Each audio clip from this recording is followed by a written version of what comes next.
සමහර මනුෂ්‍යයන්ගේ පාප ඉතා පැහැදිලිය. විනිශ්චයට පළමුවෙන් ඒවා ප්‍රකාශය. සමහරුන්ගේ පාප පසුව එළිදරව් වන්නේය.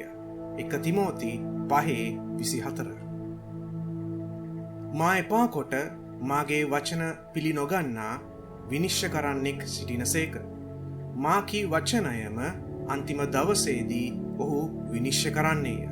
මක්නිසාද මම මාගෙන්ම උපදවා කතා නොකෙලෙමි.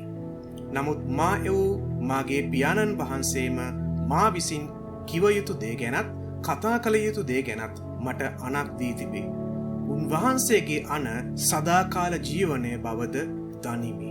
එබැවින් මා කතා කරන දේ පියාණන් වහන්සේ මට කියා දුන් ලෙසම කතා කරමි කීසේක. මක්නිසාද එකිනෙකා තම තමාගේ ශරීරයේදී කළා වූ දේවල ඵල ඒ දේ යහපත් වූවත් අයහපත් වූවත් කළ දේවල හැටියට ලබන පිණිස අප සියල්ලෝම ක්‍රිස්තුස් වහන්සේගේ විනිශ්චය ආසනය ඉදිරියෙහි ප්‍රකාශ වෙන්ට ඕනෑය. ඔවුන් විසින් ජීවතුන්ද මළවුන්ද විනිශ්චය කරන්ට සූදානම්ව සිටින තැනැන් වහන්සේට ගණන් දෙන්ට වෙනවා ඇත. 1 පේත්‍රස් 4:5. පියාණන් වහන්සේ කවරෙකුවත් විනිශ්චය නොකොට සියලු විනිශ්චයම පුත්‍රයාට දී තිබේ. පුත්‍රයාට ගෞරව නොකරන්නා ඔහු එවූ පියාණන් වහන්සේටත් ගෞරව නොකරයි. යොහාන් 5:23. මක්නිසාද සැබෑව දැනගැනීම ලැබුවායින් පසු අපි කැමැත්තෙන්ම පව් කරමු නම් විනිශ්චය ගැනත් විරුද්ධකාරයන් දවා දමන්ට යන උදහස් ගින්න ගැනත් භයානක බලා සිටීමක් මිස පව් ගැන තවත් පූජාවක් ඉදිරිව නැත. මෝසෙස්ගේ ව්‍යවස්ථාව සුළු කළ අය 2 දෙනෙකුගේ නොහොත් 3 දෙනෙකුගේ සාක්ෂිය පිට කරුණාව නොලැබ මරණු ලබන්නේය. නුඹලා සිතන්නේ මොකද? දෙවියන් වහන්සේගේ පුත්‍රයාණන් පාගා දමා තමා පිරිසුදු කළ ගිවිසුමේ ලේ අශුද්ධ දෙයක් කොට සිතා අනුග්‍රහයේ ආත්මයන්න් වහන්සේට අපහාස කළ තැනැත්තා ඊට වඩා කොපමණ මහත් දඬුවමකට සුදුස්සෙක් කොට ගණන් ගනු නොලබන්නේද? ඒබ්‍රෙව් 10:26 සිට 29. මලාහු ලොකු අයද කුඩා අයද සිංහාසනය ඉදිරියෙහි සිටිනවා දුටිමි. පොත්ද දිගහරනු ලැබුවේය. ජීවන පොත වන තව පොතක් දිගහරනු ලැබීය. මලාහු තමුන්ගේ ක්‍රියා ලෙස පොත්වල ලියන ලද දේවලින් විනිශ්චය කරනු ලැබුවෝය. සමුද්‍රය එහි උන් මළවුන් පාවා දුන්නේය. මරණයත් පාතාලයත් එහි උන් මළවුන් පාවා දුන්නෝය. ඔවුහු එකිනෙකා තම තමාගේ ක්‍රියා ලෙස විනිශ්චය කරනු ලැබුවෝය. මරණයත් පාතාලයත් ගිනිවිලට හෙළන ලද්දේය. මෙය දෙවන මරණයය. එනම් ගිනිවිලය. යමෙකුගේ නම ජීවන පොතෙහි ලියා නැති බව සම්භවීද ඔහු ගිනිවිලට හෙළනු ලැබුවේය. එළිදරව් 20 වෙනි පරිච්ඡේදයේ 12 සිට 15. හර්ගේ මාරියෝ නැත්නම් ෆ්‍රැන්සිස්, ඔබ සිටින්නේ ඔබව ඉපදෙව්වා වූ ජීවමාන දෙවියන් වහන්සේ වන මාගේ විනිශ්චය ආසනය ඉදිරිපිටය.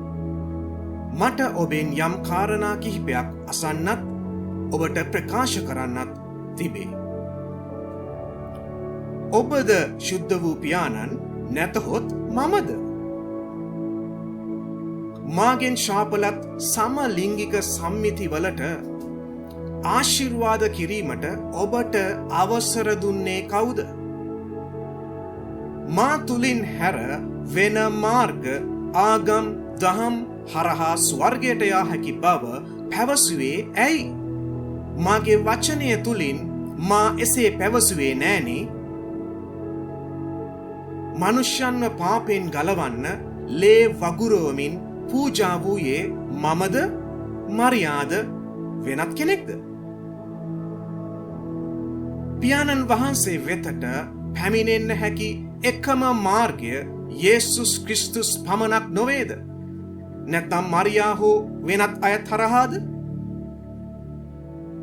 මගේ ලේවලින් මිලදීගත් මගේ සභාවේ හිස වෙන්නට ඔබට අවසර දුන්නේ කවුද? පේදුරුටවත් පාවුල්ටවත් මා අවසර දුන්නේ නෑනේ. මගේ වචනය තුලින් මා එසේ පැවසුවේ නෑනේ.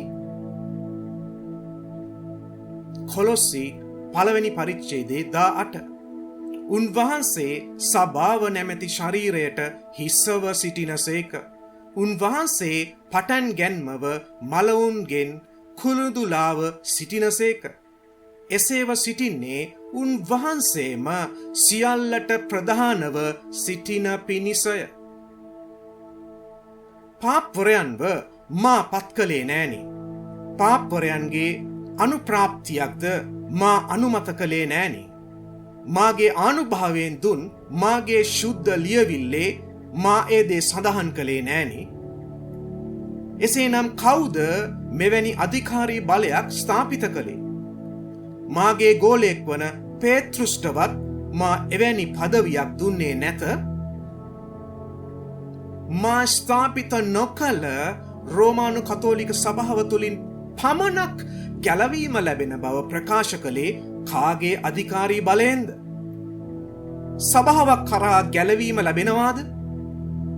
සැබෑ කිතුුණු සභාව යනු මාගේ ශරීරය වන අතර මාගේ ලේවලින් මිලදීගත් සෙනගය. වෙන කිසිවෙකු තුළ ගැලවීම නැත්තේය. මක්නිසාද අපේ ගැලවීමට අවශ්‍ය වූ මනුෂ්‍යයන් අතරේ දෙන ලද වෙන කිසි නාමයක් ස්වර්ගයෙන් යට නැත්තේ යැයි කීවේය. ක්‍රියා 4 පරිච්ඡේදයේ 12. ලොව ඕනෑම මනුෂ්‍යයෙකු මා කෙරෙහි මාගේ කුරුස පූජාව කෙරෙහි අදහන්නේ නම් ඔහුව මා විසින් ගලවා පාපයට කමාවදී මාගේ ශරීරය වන සභාවට මා විසින් කැඳවා ගන්නෙමි. ඒ අධිකාරීත්වය ඔබටවත් රෝමානු කතෝලික සභාවටවත් නැත. මා යුදෙව්වන් හරහා දුන් දස පනත වෙනස් කර විකෘති කරන්න ඔබට තිබෙන අයිතිය කුමක්ද? මා ආරම්භ නොකළ රෝමානු කතෝලික සභාවට මා එවැනි අධිකාරියක් දුන්නේ නෑනේ. මා පිළිකුල් කරන ආත්ම බන්ධනකාරයන් දෙසට ශාස්ත්‍රකාරයන් දෙසට හැරි ඒ චාරිත්‍රවලට පංගුකාරයෙක් වී පාපිෂ්ට ආදර්ශයක් දුන්නේ ඇයි? උදාහරණයක් ලෙස 2022 වන වර්ෂයේ ජූලි 22 වනිදා කැනඩාවේදී ඔබ කළ දේ. අදේවවාදීන්ටත් මා කෙරෙහි නොඅදහන්නන්ටත් ස්වර්ගයට යා හැකි බව ඔබ පැවසුවේ ඇයි? මාගේ වචනය තුලින් මා එසේ පැවසුවේ නෑනේ. ඇයි බොරු කීවේ? පියාණන් වහන්සේ පුත්‍රයාණන්ට ප්‍රේම කරනසේක. සියල්ල උන්වහන්සේ අතට බාර දී තිබේ. පුත්‍රයාණන් කෙරෙහි අදහන්නාට සදාකාල ජීවනය ඇත. නමුත් පුත්‍රයාණන්ට කීකරු නොවන්නා ජීවනය නොදක්නේය. දෙවියන් වහන්සේගේ උදහස ඔහු කෙරෙහි පවතී. යොහාන් 3 පරිච්ඡේදයේ 35 ඉඳන් 36. විනිශ්චය නම් මෙය. ලෝකයට ආලෝකය පැමිණ තිබෙන නමුත් මනුෂ්‍යයන්ගේ ක්‍රියා නපුරු බැවින් ඔවුන් ආලෝකයට වඩා අන්ධකාරයට ඇලුම් වූ බවය. නපුරුකම් කරන සෑම දෙනම ආලෝකයට වෛර වී තමුන්ගේ ක්‍රියා වැරදි බව ඔප්පු නොවන පිණිස ආලෝකයට නොඇති. නමුත් සැබෑව කරන්නා තමාගේ ක්‍රියා දෙවියන් වහන්සේ තුල කළ බව ප්‍රකාශ වන පිණිස ආලෝකයට එන්නේ යයි කීසේක. යොහාන් 3 පරිච්ඡේදයේ 19 ඉඳන් 21.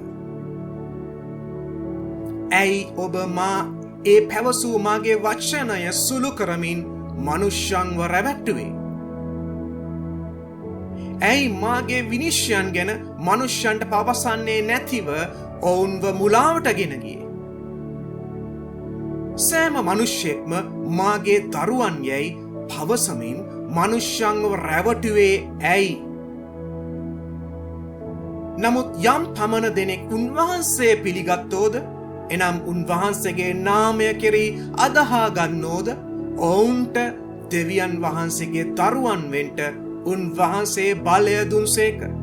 ඔහු ලේන්වත් මාංශයේ කැමැත්තෙන්වත් මනුෂ්‍යයාගේ කැමැත්තෙන්වත් නොව දෙවියන් වහන්සේගෙන් උපන්නෝය. යොහාන් 1 පරිච්ඡේදයේ 12 වෙනි පදයේ ඉඳන් 13 වෙනි පදය දක්වා. නොහැදිලි කාර්යයන් සමග අසම ලෙස සම්බන්ධ නොවන්න.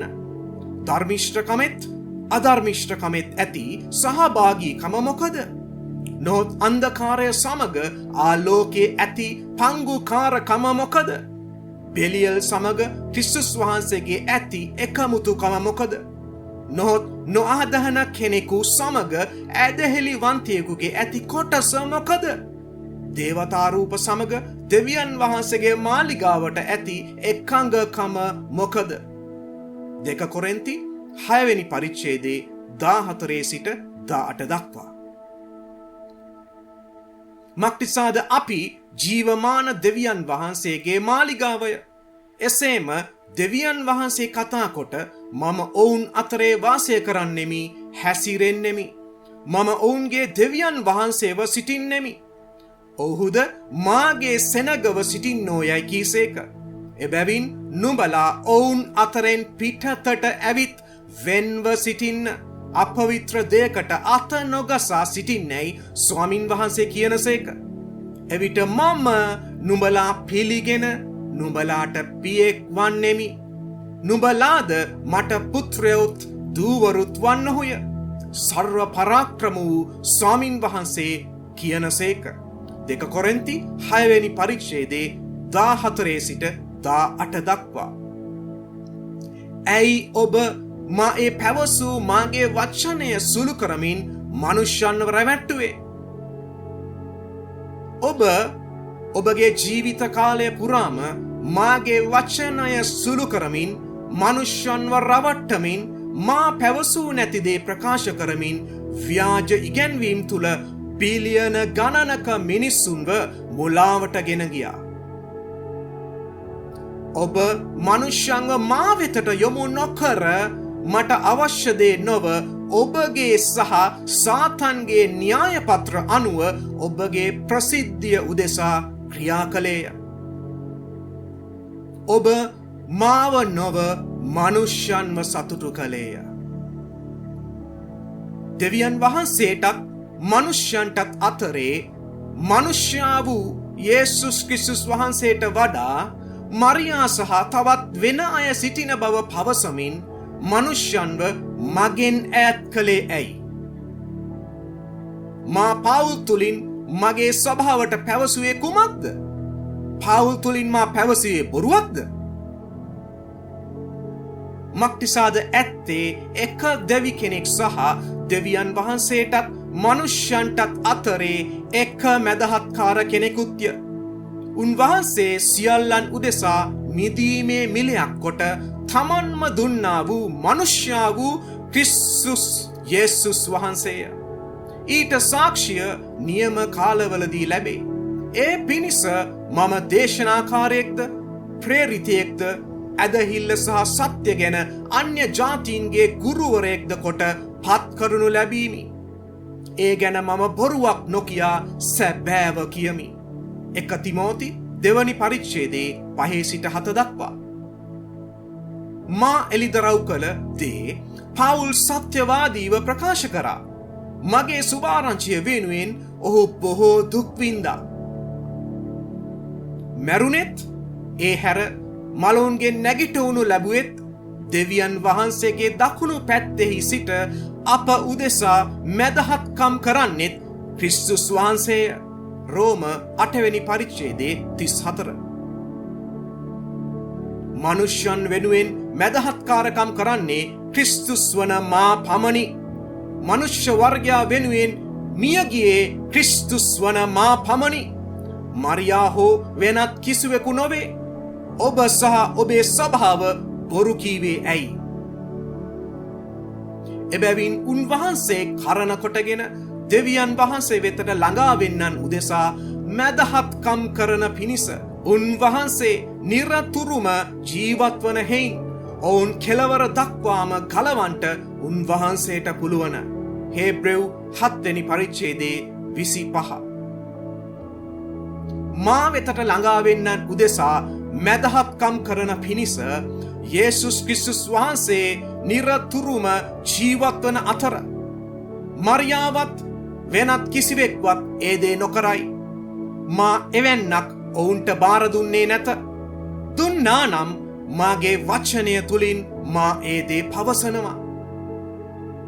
මා පාවුල් තුලින් මෙසේ පැවසුවා නේද?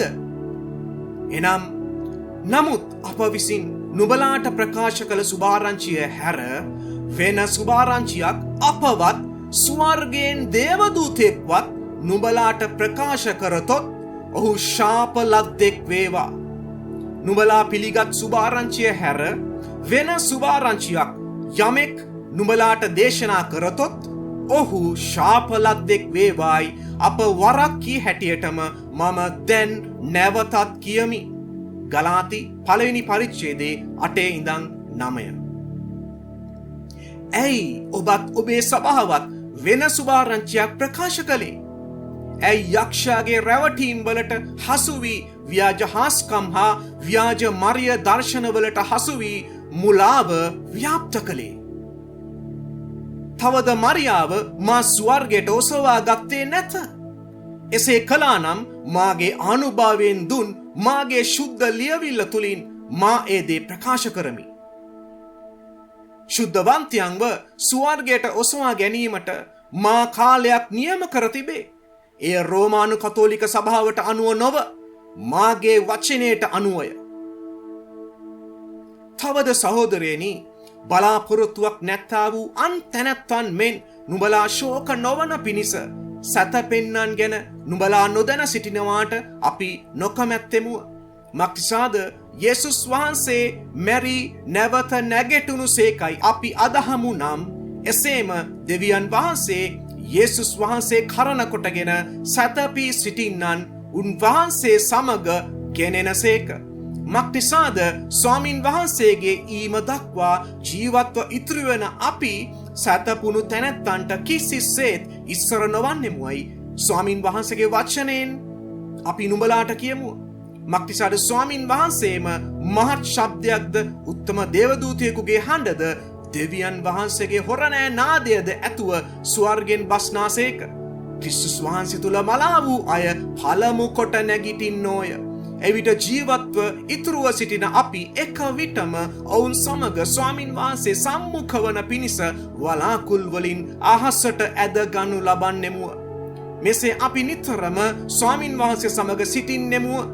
ඉනිසා මේ වචන වලින් එකිනෙක කෙනා සනසා ගන්න. 1 තෙසලෝනික 4 වෙනි පරිච්ඡේදයේ 13 සිට 18 දක්වා. මගේ සුභාරංචිය වෙනුවෙන් ඔබ කුමක්ද කරේ? මා තුලින් පමණක් ලැබෙන පව්කමාව ගැන ඔබ ඇයි මනුෂ්‍යයන්ට ප්‍රකාශ නොකරේ?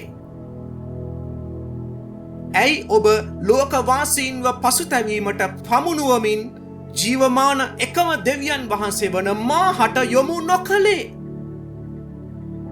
ඇයි ඔබ ඔවුන්ව මා කෙරෙහි මාගේ පූජාව කෙරෙහි අදහමින් පව්කමාව ලබා ගනිමින් සදාකාල විනාශයෙන් ගැලවෙන පිණිස ක්‍රියා නොකළේ? ඇයි ඔබ මනුෂ්‍යයන්ට මගේ ස්වෛරීත්වය තුල දුන් මගේ ආඥාවල් ගැන ප්‍රකාශ නොකළේ? මගේ ආඥාවල් පවත්වන්න ඔවුන්ට ඉගැන්වුවේ නැත්තේ? එබැවින් නුඹලා ගොස් සියලු ජාතීන් ගෝලයන් කරන්න. පියාණන්ගෙත් පුත්‍රයාණන්ගෙත් ශුද්ධාත්මයාණන්ගෙත් නාමයට ඔවුන් බෞතිස්ම කරන්න. මා විසින් නුඹලාට අන කළ සියල්ලම පවත්වන්න ඔවුන්ට උගන්වන්න. මම ලෝකාන්තිමය දක්වා සෑම කල්හිම නුඹලා සමග සිටිමි කීසේක. මතෙව් 28 වෙනි පරිච්ඡේදයේ 19 සිට 20 දක්වා. එබැවින් මේ ආඥාවලින් ඊතා සුළු එකක්වත් කඩ කරන්නා වූ, කඩ කරන ලෙස මනුෂ්‍යයන්ට උගන්වන්නා වූ කවරෙක් නමුත් ස්වර්ග රාජ්‍යෙහි ඊතා සුළුයයි කියනු ලබන්නේය. නමුත් ඒවා පවත්වන්නා වූ, උගන්වන්නා වූ කවරෙක් නමුත් ස්වර්ගයෙහි උතුම් යයි කියනු ලබන්නේය. මතෙව් 5 වෙනි පරිච්ඡේදයේ 19. පේත්‍රස්, යාකෝබ්, යොහාන්, තෝමස් සහ අනෙකුත් මගේ ගෝලයන් ඇතුළු පාවුල් මා මේ ආන කළ දේවල් කරානි. යුදෙව්වන්ගෙන් ආරම්භ කළ මගේ සභාව අන්‍ය ජාතීන්වත් එකතු කරමින් මාගේ සභාව තුළ බොහෝ අය මේ දේ කරමින් මරණය දක්වා විශ්වාසවන්තව සිටියානි. ඇයි මගේ ආනුභාවයෙන් දුන් මුළු ශුද්ධ ලියවිල්ල තුලින් උගන්වා තරවටුව තුලත් හික්මවීමටත් ධර්මිෂ්ඨකම ගැන උපදෙස් දීමටත් ක්‍රියා නොකර ඔබගේ ඉගැන්වීමක් සාදාගෙන ඒ තුල සම්ප්‍රදාය දෙසට මනුෂ්‍යංග යොමු කරමින් මාගෙන් හා මගේ වචනයෙන් ඔවුන්ව ඈත් කළේ. දෙවියන් වහන්සේගේ මනුෂ්‍යයා සම්පූර්ණව සියලු යහපත් ක්‍රියාවලට සූදානම්ව සිටින පිණිස දේවානුභාවයෙන් දුන් මුළු ලියවිල්ල ඉගැන්වීමටත් තරවටුවටත් හික්මවීමටත් ධර්මිෂ්ඨකම ගැන ගුරුකම් දීමටත් ප්‍රයෝජනවත්ව තිබේ.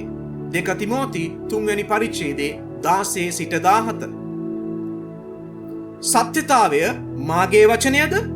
ඔබගේ රෝමානු කතෝලික ඉගැන්වීම් සහ ඔබගේ අධිකාරී වචනයද?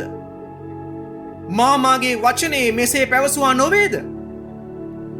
සත්‍යතාවයෙන් ඔවුන් පවිත්‍ර කළ මැනව. ඔබගේ වචනය සත්‍යතාවය. යොහාන් 17 වෙනි පරිච්ඡේදයේ 17 ඉඳන් 19. තරුණෙක් තමාගේ මාර්ගය පවිත්‍ර කරගන්නේ කුමකින්ද? ඔබගේ වචන ප්‍රකාර පැවැත්මෙනි. මාගේ මුළු සිතින් ඔබ සෙවීමි. ඔබගේ ආඥාවලින් මුලාව යන්ට මට ඉඩ නුදුන මැනව. ඔබට විරුද්ධව පව් නොකරන පිණිස ඔබගේ වචනය මාගේ සිතේ නිදාන කරගතිමි. ස්වාමිනී, ඔබ ප්‍රශංසනීයය. ඔබගේ පනත් මට ඉගැන්වුව මැනව. ගීතාවලිය 119 9 වෙනි පදේ සිට 12 වෙනි පදේ දක්වා. ඔබගේ වචන මාගේ පාදයන්ට පහනක්ය, මාගේ මාවතට එළියක්ය. ගීතාවලිය 119 105. ඔබෙත් ඔබේ ස්වභාවයේ අධිකාරිය තුලත් මාගේ වචනය සුළු කරමින් ඔබේ රෝමානු කතෝලික ඉගැන්වීම් හා නීති සම්ප්‍රදායන් හරහා මාගේ වචන පහත් කිරීමට ඔබට බලය දුන්නේ කවුද? ඔබ මනුෂ්‍යයන්ට ඔබේ ප්‍රේමය පෙන්වමින්, ඔවුන් ඉදිරියේ යටහත් පහත්කමක් පෙන්වමින් ඔවුන්ගේ ප්‍රසාදය, ගෞරවය, භක්තිය ලබාගත් නමුත් මාගේ වචනයේ සත්‍ය ප්‍රකාශ කරමින් මාගේ කුරුස පූජාව තුලින් පමණක් ලැබෙන පෞකමාව ගැලවීම හා ඒ තුල මාගෙන් පමණක් ලැබෙන දේව ප්‍රේමය සහ ඔවුන් යා යුතු කුරුසියේ ගමන ගැන ඔවුන් සම්පූර්ණ කළ යුතු මාගේ ධර්මිෂ්ඨකම ගැන ඔවුන්ට දැනුවත් කළේ නැත. එසේ ඔබ මනුෂ්‍යයන්ගේ ප්‍රසාදය, ගෞරවය, භක්තිය ලබාගත් නමුත් මාගේ කුරුස පූජාව තුල මාගේ සුභාරංචියට හේතුකාරකය වන මනුෂ්‍යයන් උපතින්ම නියමව තිබෙන සදාකාලික විනාශය, සදාකාලික ගිනිවිල ගැන මනුෂ්‍යයන්ට අනතුරු අඟවන්නේ නැතිව මනුෂ්‍යයන් යහපත් බව හඟවමින් ඔවුන්ව මුලාවේ තැබුවා. ගිනිවිලක් නැතයි පවසමින් ඔවුන්ව රැවැට්ටුවා. ඔබ මාගෙන් නොවන ඉස්ලාම් ආගම ඇතුළු අනෙකුත් ආගම් එකතු කරමින් මාගෙන් නොවන ආගමික සහජීවනයක් ගැන ලෝකයාට කතා කළ අතර මා එවැන්නක් මාගේ ආනුභාවයෙන් දුන් මාගේ වචනය තුලින් කතා කළේ නැත. මාගෙන් නොවන ඉස්ලාම් ආගමේ දෙවියන් මා බව ඔබ ප්‍රකාශ කළා. මාගේ ලේ පූජාව කරන කොටගෙන මනුෂ්‍යයන්ගේ පාපයෙන් ඔවුන්ව ගලවන්න මා කළා වූ ඒ උතුම් පූජාව පවා පිළි නොගන්නා වූ, මාගේ දේවත්වය පිළි නොගන්නා වූ ඉස්ලාම් ආගමක්, එහි ග්‍රන්ථ මාගෙන් විය හැකිද? මා වංචාකාරයෙක්ද? ඇයි ඔබ ලෝකයාව රැවැට්ටුවේ? ඔවුන්ගේ කුරානයේ හා හදීත්වල සඳහන් වන පරිදි යුදෙව්වන්ව හා කිතුනුවන්ව පහත් කරමින් සුළු කරන, ඔවුන්ගේ විනාශය ප්‍රකාශ කරන ඒ ග්‍රන්ථ මාද දුන්නේ. ඒවා මාගේද?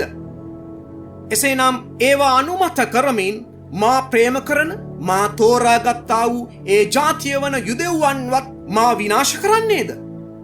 මාගේ ලේවලින් මෙලදීගත් මාගේ සැබෑ සභාවේ තරුවන් වන කිතුණුවන් විනාශ කරන්න මා තීරණයක් ගත්තද? ඇයි ඔබ ලෝකයාව රැවැට්ටුවේ?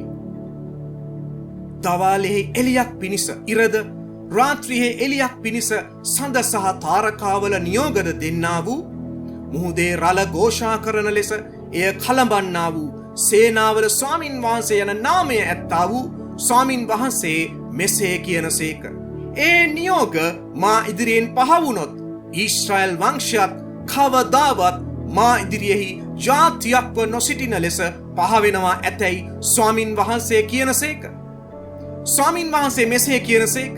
යමෙකුට ඉහළ අහස මනින්ටත් පහත පොළොවේ අත්තිවාරම් සොයා දැනගන්ටත් පුළුවන් නම් මමත් මුළු ඊශ්‍රායල් වංශය ඔවුන් කළ සියල්ල නිසා එපා කරන්නෙමි ස්වාමින් වහන්සේ කියනසේක.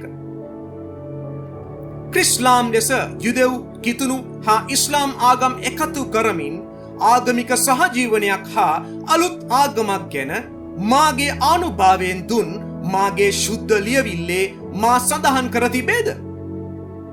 මාගේ වචනයට පටහැනි දේවල් ප්‍රකාශ කරමින් මාගේ සුභාරංචිය ප්‍රකාශ නොකරමින් මාගේ කුරුස පූජාව සුළු කළේ මක් නිසාද?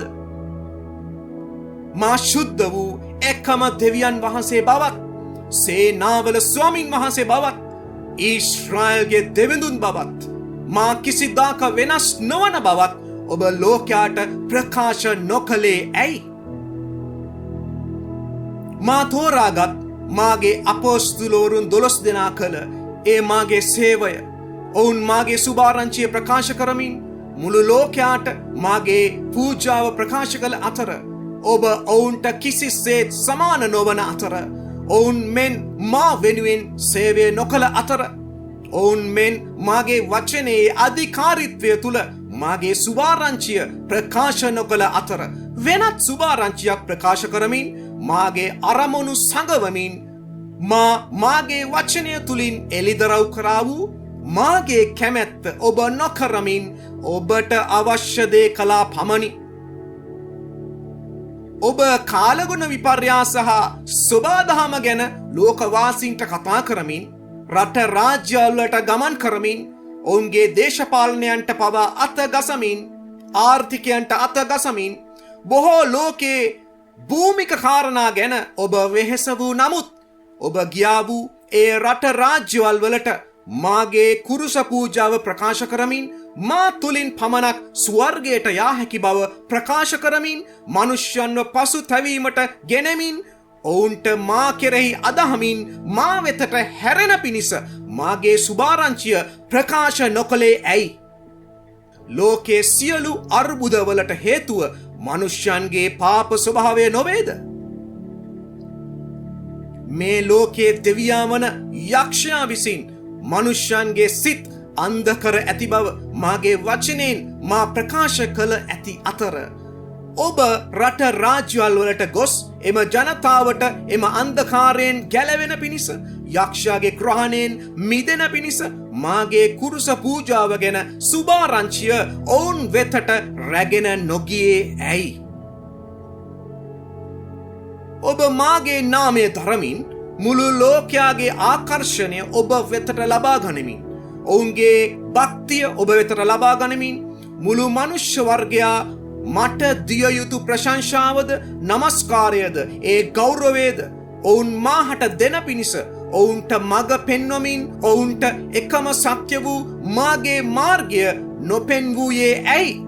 මාර්ගයද, ජීවනයද, සත්‍යද මා පමණක් බව ඔබ නොදන්නේහිද? මා එදා පේත්‍රස්ගෙන් 3 වතාවක් ඇසුවා, පේත්‍රස් නුඹ මට ප්‍රේම කරනවාද කියා.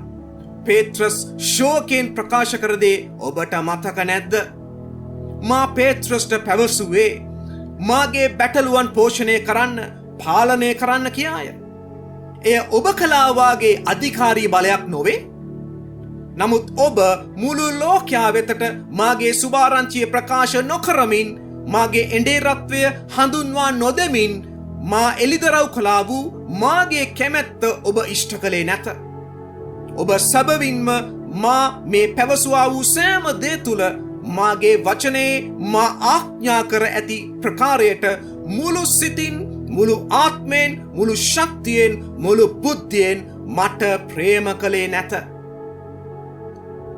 මාගේ ආනුභාවයෙන් දුන් මාගේ ශුද්ධ ලියවිල්ලේ මා සඳහන් කළ ආඥාවල් පවත්වන්නා මට ප්‍රේම කරන බව ඔබ දන්නේ නැද්ද? එසේනම් ඔබ මට ප්‍රේම කරාද? නුඹලා මට ප්‍රේම කරනවා නම් මාගේ ආඥා රක්ෂා කරන්නහුය. යොහාන් 14 වෙනි පරිච්ඡේදයේ 15. යමෙක් මාගේ ආඥා පිළිගෙන රක්ෂා කෙරේද මට ප්‍රේම කරන්නේ ඔහුය. මට ප්‍රේම කරන්නා මාගේ පියාණන් වහන්සේ විසින් ප්‍රේම කරනු ලබන්නේය. මමද ඔහුට ප්‍රේම කොට ඔහුට ප්‍රකාශ වෙන්නෙමි කීසේක. යොහාන් 14:21. කාගේ ආඥාද පිළිගන්න ඕන මනුෂ්‍යයන්? රෝමානු කතෝලික නීති සංග්‍රහයද? ඔබේ ආඥාවල්ද? නැත්නම් මගේ දේව වචනේ මා දී තිබෙන ආඥාවල්ද? මම මාගේ පියාණන් වහන්සේගේ ආඥා රක්ෂා කොට උන්වහන්සේගේ ප්‍රේමයෙහි යම්සේ පවතිම්ද එසේම නුඹලාත් මාගේ ආඥා රක්ෂා කරන්නහු නම් මාගේ ප්‍රේමයෙහි පවතින්නහුය. යොහාන් 15 වෙනි පරිච්ඡේදයේ 10. මම පොළවේ සිටින විට මගේ පියාණන් වහන්සේගේ ආඥා රක්ෂා කළා. මම අනකලේ එසේම නුඹලාත් මගේ ආඥා රක්ෂා කරනවා නම් මගේ ප්‍රේමයෙහි නුඹලා පවතිනවා කියලා. එමනම් ඔබ මගේ ආඥා රක්ෂා කරාද? මගේ වචනේ තිබෙන ආඥා ඔබ රක්ෂා කළාද? නැත්නම් ඔබ ඔබගේ රෝමානු කතෝලික නීති ඒ සම්ප්‍රදායන් මගේ වචනයට පටහැනි දේවල් තුලද ක්‍රියාත්මක වුණේ? අධිකාරී බලය තිබෙන්නේ ඔබටද මටද? අධිකාරීත්වය තිබෙන්නේ රෝමානු කතෝලික නීති සංග්‍රහය තුලද මාගේ දේව වචනය තුලද? මා විසින් ස්ථාපිත නොකළ රෝමානු කතෝලික සභාව එම සභා ඉතිහාසය තුල කළා වූ බොහෝ දුෂ්ට, බොහෝ නපුරු, බොහෝ මිනිස් ඝාතන හා ව්‍යසනයන් ගැන ඉතිහාසය පුරාවටම සඳහන් වන අතර මගේ ලේවලින් මිලදීගත් මාගේ සැබෑ සභාවක් තුලින් එසේ විය හැකිද? මාගේ නොවන ඔබ ලබාගත් ප්‍රසිද්ධිය, ගෞරවය, භක්තිය තුල ඔබගේ මරණයට පසු ලෝකවාසීන් ඔබගේ මරණය ගැන හඬා වැළපෙමින්, ශෝක වෙමින්, ඔවුන්ගේ දුක ප්‍රකාශ කරමින් බොහෝ ලෙස රැස්වුණු අතර ඔබගේ සේවය තුල ඒ මහත් වූ සෙනග ඔවුන්ගේ පාපය ගැන හඬා වැළපෙමින්, ඔවුන්ව පසුතැවීමට ගෙනෙමින්, ඔවුන්ගේ හදවත් මා වෙතට හරවන පිණිස ඔබ ක්‍රියා කළේ නැත. අද මනුෂ්‍යයන් ඔබ ගැන හඬා වැළපෙන අතර මාගේ කුරුස පූජාව ගැන කල්පනා කරමින්, ඔවුන්ගේ පාපයෙන් හැරමින්, මා පමණක්ම ජීවමාන එකම දෙවියන් වහන්සේ බව පිළිගනිමින්, ඔවුන්ගේ ජීවිත මා වෙතට යටත් කරගනිමින්, මාගේ ශුද්ධ ලියවිල්ලට යටත් වන පිණිස ඔවුන් බහුතරයක් ක්‍රියාත්මක නොවේ. එසේනම් ඔබගේ ජීවිත කාලය තුල ඔබ මා වෙනුවෙන් කළා වූ සේවයක් තිබේද? මාගේ සැබෑ සුභාරංචිය ඔබ ලෝකවාසීන්ට ප්‍රකාශ නොකරමින්, ඔබට ගෞරවයත් ප්‍රසිද්ධියත් ලබා ගනිමින් ඔබ ක්‍රියා කළා. ඒ ක්‍රියාව මාගේ වචනයට එකඟද? මාගේ ගෝලයන් හා සැබෑ ආනුගාමිකයන් ක්‍රියා කළේ එසේද? මේ සාකච්ඡාව තුළ මා ආරම්භයේ පටන් මේ මොහොත දක්වා මා ඔබෙන් ඇසුවා වූ, ඔබට පැවසුවා වූ සියලු කාරණා ගැන බලන කල සැබවින්ම ඔබ මට ප්‍රේම කළ බව ඔබට ස්ථිරවම පැවසිය හැකිද? මා දුන්නා වූ ශුද්ධ ලියවිලිවල ලියා තිබෙන ප්‍රකාරයට ඔබ මාව හඳුනාගත්තේ නැත. මට ප්‍රේම කළේ නැත. ගහත් ඒකේ පළත් යහපත් යයි පිළිගන්න. නොහොත් ගහත් ඒකේ පළත් නරකයයි පිළිගන්න. මක්නිසාද ගහ ඒකේ ඵලවලින් ඇඳිනගනු ලැබේ. මතෙව් 12 වෙනි පරිච්ඡේදයේ 33. ඔබ යේසුස් ක්‍රිස්තුස් වන මා සමග මනුෂ්‍යයන් පෞද්ගලිකව සම්බන්ධතාවයකට පැමිණීම භයානක බව ප්‍රකාශ කළේ ඇයි? මා මනුෂ්‍යන්ගේ ප්‍රේමය, ගෞරවය, මනුෂ්‍යන්ගේ නමස්කාරය බලාපොරොත්තු වෙන ශුද්ධ වූ එකම දෙවියන් වහන්සේ ලෙස මනුෂ්‍යන් සමග ප්‍රේමණීය සම්බන්ධතාවයකට පැමිණීමට මා ආශා කරන බව ලෝකවාසීන්ට ඔබ ප්‍රකාශ නොකළේ ඇයි? මේ සෑම දෙයක් තුළ මා දුන් මාගේ වචනයේ මා ප්‍රකාශ කළ පරිදි ඔබ පෞද්ගලිකව මා සමග ඒ ප්‍රේමණීය සම්බන්ධතාවයට පැමිණියේද නැත? ඔබ පොළොවේදී කළා වූ දේවල් තුළ ඔබට ප්‍රේම කරන, ඔබට ගෞරව කරන ලෝකවාසීන් මා සමග උතුම් ප්‍රේමණීය සම්බන්ධතාවයකට පැමිණෙන පිණිස ඔබ ක්‍රියා කළේ නැත. තවද ඔබගේ මරණයත් සමග මනුෂ්‍යයන් තාක්ෂණය භාවිතා කරමින් ඔබ මාගේ අතින් අල්ලාගෙන ස්වර්ගයේ ඇවිදින දසුන්, මාගේ දේවදූතයන්, කෙරුබ්වරුන්, මාගේ අග්‍ර දේවදූතයන් සමග ඔබ සිටින බව දිස්වෙන්නා වූ දේවල් නිර්මාණය කරමින් පල කරමින් සිටින අතර සැබෑව එයද? සැබෑවටම ඔබ මට ප්‍රේම කළාද? සැබෑවටම ඔබ ඔබේ මුළු සිතින්, මුළු ආත්මයෙන්, මුළු ශක්තියෙන්, මුළු බුද්ධියෙන් මට ප්‍රේම කරමින් මාගේ සැබෑ සුභාරංචිය ලෝකවාසීන්ට ප්‍රකාශ කරමින් ඔවුන් ආත්මෙන් හා සැබෑකමින් මට නමස්කාර කරන පිණිස ඔවුන් වෙතට ඔබ මාගේ සාක්ෂිකරුවෙක් වූයේ නැත. ඔබ පැවසුවා වූ දේවල් තුළ බොහෝ බැතිමතුන් මාගේ උතුම් වචනය පස්සෙකට දමා මාගේ ලියවිලි කියවීමටවත් ඔවුන්ට වෙලාවක් නැතුව ඔවුන් යහපත් යැයි, ඔවුන් ශුද්ධ යැයි සිතමින්, ඔවුන්ගේ තම ධර්මිෂ්ඨකම තුළ සිටිමින්, ඔවුන් ස්වර්ගයට යන බව සිතමින්, මාගේ වචනයට එකඟව මාගේ ආඥාවල් නොපවත්වමින්, මාගේ කුරුස පූජාව ඕනෑකමින් පිළි නොගනිමින්, මා පමණක් එකම දෙවියන් වහන්සේ බවත්, යේසුස් ක්‍රිස්තුස් වහන්සේ තුළින් පමණක් පියාණන් වහන්සේ වෙතට පැමිණිය හැකි බවත්, මුළු ලෝකවාසීන්ට පාපයට කමාව ලැබෙන්නේ මාගේ කුරුස පූජාවෙන් පමණක් බවත් තේරුම් නොගෙන ඔවුන්ගේ දිවි පෙවෙත ගත කරමින් සිටි. ඇයි ඔබ ඒ සෙනගව මා වෙතට යොමු නොකළේ? මා කැඳ වූ මාගේ වචනයට එකඟව මාගේ කැමැත්ත කරමින් මාගේ සේවය කළ පේත්‍රස්, යොහාන්, යාකොබ් ඇතුළු මාගේ ප්‍රේරිතයන්, ගෝලයන්, පාවුල් සභා යුගයේ මාගේ සියලුම සැබෑ අනුගාමිකයන් ඔවුන් දිවි හිමියෙන් කළා වූ සේවය තුළ ඔවුන්ගේ අවසානයේ ඔවුන්ගේ මරණින් පසු යහපත් වූ විශ්වාස වූ දාසය නුඹේ ස්වාමියාගේ ප්‍රීතියට ඇතුල් වෙන්නයි මා පවසමි. මාගේ මහත් ප්‍රේමයෙන් ඔවුන්ව මා වෙතට පිළිගනිමි. නමුත් මාගේම වචනයට එකඟව ඔබට මට එසේ ආමන්ත්‍රණය කළ හැකිද?